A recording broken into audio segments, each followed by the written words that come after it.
Les Français passent en moyenne 15 minutes par jour à se plaindre, et cela les rend heureux. Vous êtes dans un bistrot. Le groupe de Français à la table parle depuis minutes. Les sujets, le gouvernement est nul, le temps est affreux. Le pain n'est plus ce qu'il était, le voisin est bruyant, le patron est incompréhensif, le système de santé s'effondre. Mais voici ce qui est intéressant. Personne ne fait rien. Personne ne déménage, ne démissionne, n'organise de manifestations. Ils se plaignent simplement. Pendant des heures. Et cela semble les rendre heureux. Ce n'est pas qu'une anecdote. C'est une caractéristique fondamentale de la culture française. Lorsqu'un Français vous raconte son problème, ne lui proposez surtout pas de solution. Parce qu'il n'en veut pas. Il vous teste. Il existe un mot français pour cela, râler. Cela signifie se plaindre, gémir, se lamenter. Et c'est une différence de structure mentale. Peut-être l'avez-vous remarqué vous aussi. Quand vous rencontrez un ami français, les 10 premières minutes sont sacrées aux plaintes. Et pendant que vous essayez de proposer solution, il devient encore plus contrarié. Pourquoi? Ce comportement est difficile à expliquer aux autres pays européens. Quand les Allemands se plaignent, ils cherchent des solutions. Les pays scandinaves ne se plaignent pas, ils se taisent. Les Américains, s'ils se plaignent, engagent un avocat. Par exemple, le métro est en retard à Paris. L'Allemand dit « Je vais me plaindre via l'application ». Le Scandinave attend en silence. L'Américain partage sur Twitter. Le Français, il fait 10 minutes de conversation de plainte avec l'étranger en tête de lui. Monte dans le métro. C'est tout. Mais les Français, ils se plaignent et ne font rien. Au contraire, ils semblent prendre plaisir à se plaindre, comme si se plaindre était un sport, une forme d'art, un rituel social. Alors d'où vient cela? Et pourquoi est-ce si répandu? Pour comprendre la culture française de la plainte, il faut regarder l'histoire. La France est depuis des siècles le pays des protestations, des grèves et des révolutions. La révolution de 1789, mai 68, des centaines de grèves organisées chaque année. Les Français savent revendiquer leurs droits. Mais à l'époque moderne, quelque chose a changé. La culture de la protestation s'est transformée en culture de la plainte. Au lieu de descendre dans la rue maintenant, ils se plaignent dans les cafés. Et cette plainte n'est pas un signe de faiblesse. Au contraire, c'est une forme d'existence. Comme le disait le penseur français Roland Barthes, râler, se plaindre, c'est exister. Parce que dans l'esprit français, se plaindre est un signe de pensée critique. Ne rien accepter aveuglément, tout remettre en question, être perfectionniste. Comment la psychologie explique-t-elle ce comportement? Premièrement, un outil de création de lien social.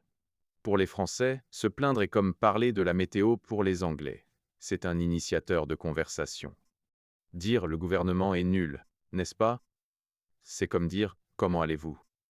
Deuxièmement, décharge émotionnelle. En psychologie, on appelle cela la catharsis. En grec, cela signifie purification. Comme une cocotte minute. La pression s'accumule, vous vous plaignez, la vapeur sort, vous vous détendez. Se plaindre réduit le stress. Mais voici ce qui est intéressant. Les Français se plaignent non pas pour résoudre le problème, mais pour se soulager. Troisièmement, protection de l'identité. Se plaindre est une façon de dire « je ne fais pas partie de ce système ».